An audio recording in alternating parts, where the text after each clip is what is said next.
Right? Woohoo! Welcome, everybody. It's the Jennifer and Merrill show. All right. Today, we have got some amazing news and amazing things for you. So, Jennifer, lead us out. What's been going on and what's our subject? What's our topic today?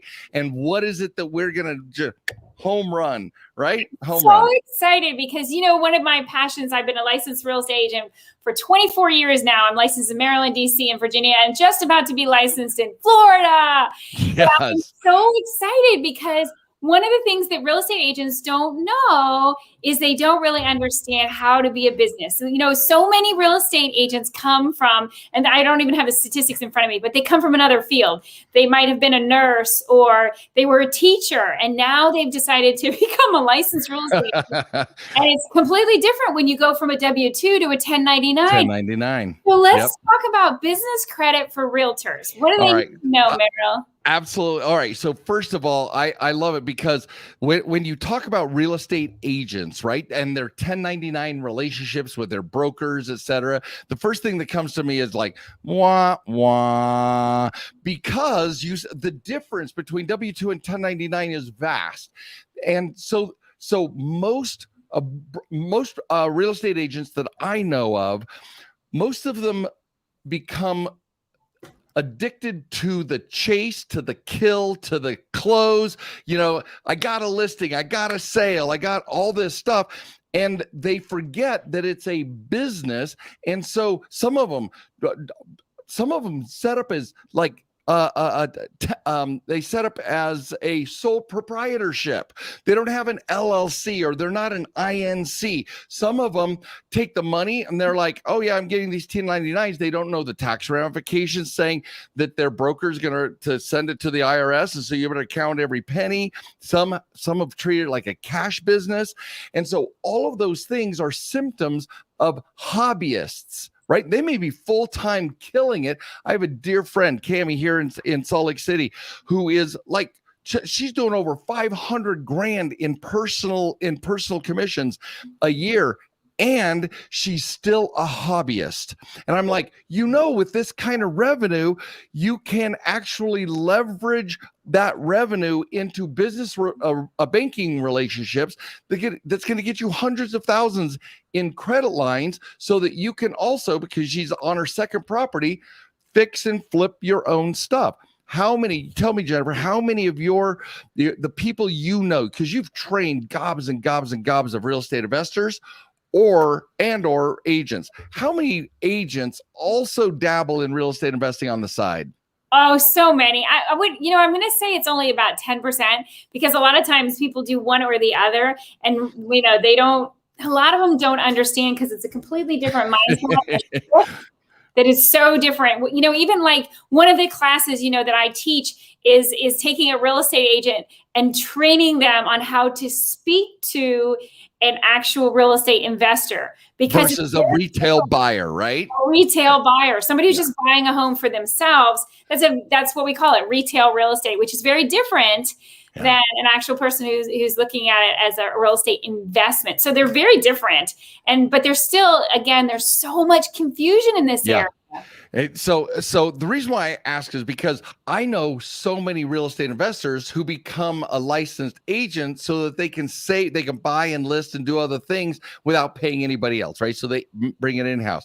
But that's beyond the scope of today, your question today, or the topic. So the question is if you're a hobbyist, you're missing out on every opportunity to use the transaction dollars that are coming from your 1099. People don't know about the QFE, right? The qualified fundable entity, that if you filter your receipts in, you're literally consulting your broker, and you're consulting these retail buyers or there's real estate investors. You're consulting everybody on profitable real estate transactions. If you set your business up to be this consultant, advisor, marketer, you have the opportunity to be the recipient of gobs and gobs and gobs of bank money, because first of all, they love this business model, the QFE business model, and you get to use all of your receipts as income to a business that shows you a high revenue, low expense, which is awesome for lenders, high revenue, low expense, but you're not attaching assets to this business. It's all cash business, right? What do you got? A car, and you got maybe your personal mortgage, but you're not like dumping gobs and gobs of personal and commercial businesses into this entity. You are the perfect borrower if you know how to set up the QFE. So hobbyists or folks who don't know the fundability strategies, telling you, Jennifer, they're literally letting money slip out of their hands that lenders would love to give them if they structured their business correctly or well. Talk a little bit about what the QFE is, because some people don't know. All right, perfect. So the QFE just simply means a qualified fundable entity. So what most people don't realize, and this is straight out of the words of my FICO liaison, right, David Smith. We meet twice a week, and in one of I had him on as a podcast interviewee, right? He came on and shared this very subject. We had an entire podcast about it. So getfundablepodcast.com and look for David Smith. You'll find it. You will love this interview. He said 80% of all business lending approvals, 80% of the decision is based on your personal profile. 20% is based on the type and setup of the entity. So it's basically they're approving you as a person and then dropping the cash into this qualified entity. So think of it this way, you guys. Think of a perfectly engineered entity that's designed to be approved for bank money that you then lend to your real estate deals or lend to your marketing. You write a check for marketing, Facebook ads for real estate agents to market and expand and grow, farming, whatever your activities are. You have credit lines, bank loans, business credit cards to use these particular the credit instruments to grow your business.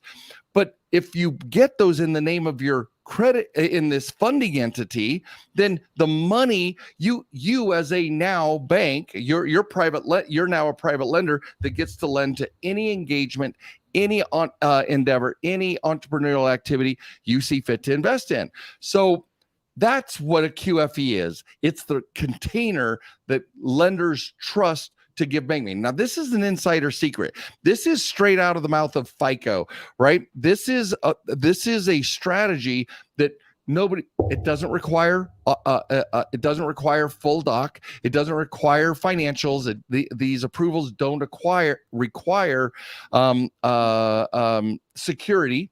They're unsecured, stated income, business lines of credit, business loans, etc. But it's specific lending. Like SBA lending has certain rules of engagement, right? Well, these are direct bank loans. It's not SBA, but there's certain rules of engagement. And that's the fundability gospel we preach. So quickly, because I know some people don't know what it is, talk about what you talked about, FICO and FICO World. Like, what is your special connection? How do you know this secret? I got invited to FICO World, which is basically the consortium of all lenders who use FICO as their risk management tool, right? We think of FICO as the FICO score, the 3-digit number, right? But FICO is basically risk prediction, risk management for lenders. So it's a lender-facing organization, and this FICO World happens basically every 18 months. So that you go, it's the Mount Olympus of the credit and funding gods, right? Yeah. So I ended up being in, my application was accepted. I didn't even know this thing existed until 2016. My application is accepted. And after dinner one night, after one of the classes, a gentleman walks up to the table, introduces himself as Will Lansing, the CEO of FICO.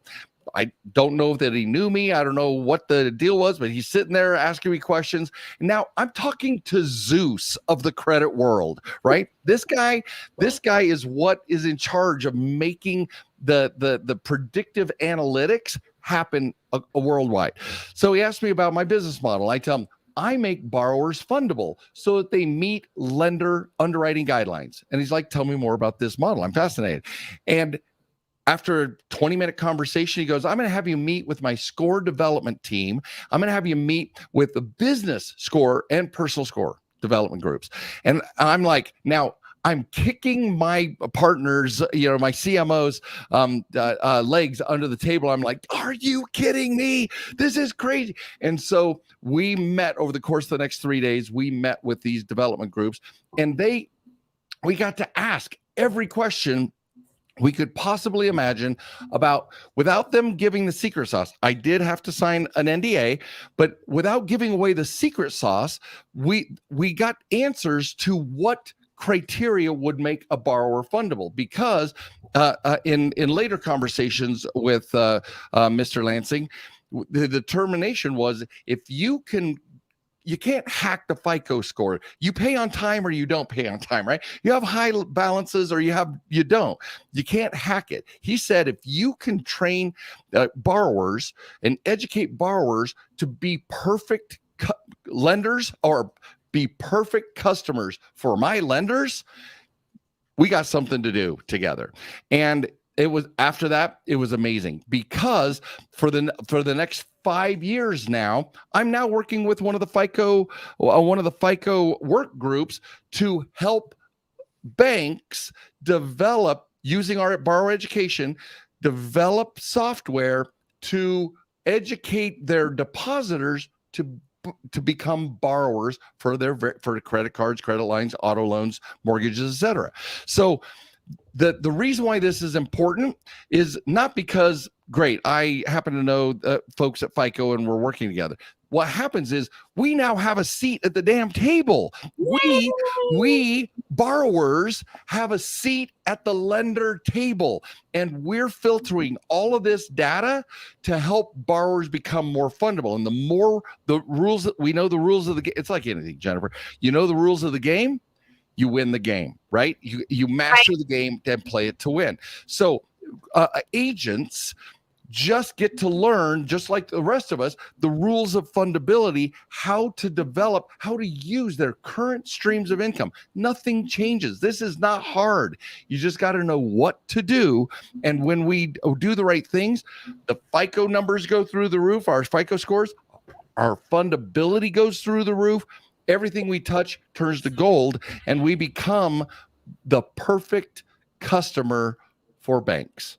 And one of the things I want to say, remember, the other thing I want to make sure that you talk just a tiny bit about, I know we're just about out of time, is the fact that when you're saying you're becoming the perfect customer for the lender, so that the lender wants to throw money at you and get you the stated income, but for a business, for an entity. And as a real estate agent, so often we don't think of ourselves as an entity, because as you said, so many are hobbyists, even though they're selling wild. They're making gobs of money.